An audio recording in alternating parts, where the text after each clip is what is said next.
അപ്പച്ചേ ചാച്ചു ചാച്ചിക്ക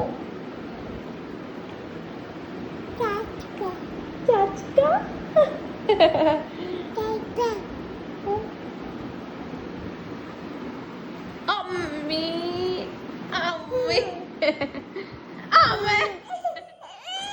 അപ്പൊ ഇന്നത്തെ പരിപാടി എന്ന് പറഞ്ഞിട്ടുണ്ടെങ്കിൽ ആമിക്കുട്ടി ഞാനും കൂടെ ഭയങ്കര കളിയിലാണ്, ബോൾ കളിയിലാണ് കേട്ടോ.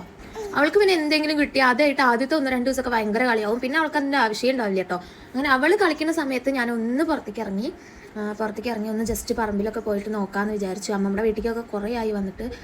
എല്ലാ വീട്ടിലും ആവശ്യമുള്ളതും എന്നാൽ ഉണ്ടാവാത്തതുമായിട്ടുള്ള ഒരു സാധനമാണല്ലേ കറിവേപ്പില. അപ്പോൾ ഇവിടെ അത് നിറച്ചുണ്ട് കേട്ടോ. അങ്ങനെ കറിവേപ്പിലൊക്കെ കുറച്ച് നേരം നോക്കിയത് പൊട്ടിക്കണം എന്ന് വിചാരിച്ചു, പക്ഷേ മറന്നു പോയിട്ടോ. വീട്ടിലേക്ക് വരുമ്പോൾ അത് പൊട്ടിച്ച് കൊണ്ടുവരാൻ വേണ്ടിയിട്ട്. അങ്ങനെ ഉമ്മർത്തേക്ക് വന്നപ്പോഴാണ് അവിടെ ചെന്തെങ്ങിൻ്റെ സിനിമയിലൊക്കെ പറയുമ്പോൾ ചെന്തെങ്ങിൻ്റെ കൊലയാണെങ്കിൽ ആടും എന്നൊക്കെ പറഞ്ഞിട്ട് ഞാനത് ആടുണ്ടോ എന്ന് നോക്കാൻ വേണ്ടിയിട്ട് കുറച്ച് നേരം അവിടെ നിന്ന് നോക്കി. പക്ഷേ ആടിനൊന്നും കാണാഞ്ഞപ്പോൾ ഞാൻ വേഗം കുളിക്കാൻ വേണ്ടിയിട്ട് ഉള്ളിലേക്ക് പോയി. അങ്ങനെ നല്ലൊരു കുളി പാസ്സാക്കിയതിന് ശേഷം ഞാൻ കണ്ണാടിയിൽ എന്നെ തന്നെ കുറച്ച് നേരം നോക്കി നിന്നുട്ടാ. പിന്നെ കുളിയൊക്കെ കഴിഞ്ഞ് പുറത്തേക്ക് വന്നപ്പോൾ അതാ ആമിക്കുട്ടിയുടെ കുഞ്ഞുമുത്തശ്ശനും കൂടി നല്ല കളിയിലായിരുന്നു. അങ്ങനെ കളിയൊക്കെ കഴിഞ്ഞ് കുഞ്ഞിപ്പെണ്ണ് നല്ല ഉറക്കത്തിലായിട്ട്. അങ്ങനെ കുഞ്ഞിപ്പെണ്ണിനെ ഉറക്കിയതിന്റെ ശേഷം ഞാൻ അമ്മമ്മയുടെ അടുത്ത് പോയിട്ട് കുറച്ച് നേരം വർത്താനൊക്കെ പറഞ്ഞിരുന്നു കേട്ടോ. അമ്മമ്മ നല്ല പയറോട്ടിക്കല്ലായിരുന്നു. അങ്ങനെ കുറച്ച് കഴിഞ്ഞപ്പോൾ കുഞ്ഞിപ്പെണ്ണ് എണീച്ച് വന്നു. അങ്ങനെ കുഞ്ഞിപ്പെണ്ണും കുഞ്ഞമ്മയും കൂടെ തണ്ടാൻ പോയി. അങ്ങനെ പോയി വന്നതിന് ശേഷം പ്ലം കഴിക്കുകയാണ് കേട്ടോ. കുളിയൊക്കെ കഴിഞ്ഞ് വന്നപ്പോൾ ഭയങ്കര വിശപ്പിട്ടോ. അപ്പോൾ അടുക്കളയിലൊക്കെ ഒന്ന് പോയി നോക്കി. അപ്പോൾ ചോറും കറിയൊക്കെ ആയിരുന്നു.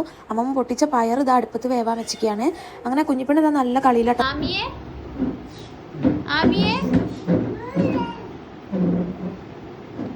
ആമി എന്താ കാണിക്കണേ?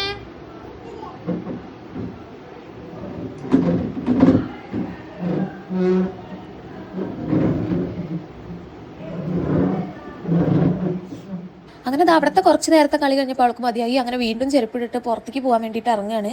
അങ്ങനെ ഞാൻ നേരത്തെ നോക്കി നിന്നിട്ടുള്ള ചെന്തെങ്ങിൻ്റെ കൊല ആടിയില്ല. അപ്പം നമുക്കത് പൊട്ടിക്കേണ്ടി വന്നു. അങ്ങനെ തോട്ടിയൊക്കെ എടുത്ത് പൊട്ടിച്ച് നമുക്ക് ഇത്രയും കിട്ടിയിട്ടുണ്ട് കേട്ടോ. അങ്ങനെ കുറച്ച് കഴിഞ്ഞപ്പോൾ കുഞ്ഞുപെണ്ണിന് ചോറ് കൊടുക്കായിരുന്നു.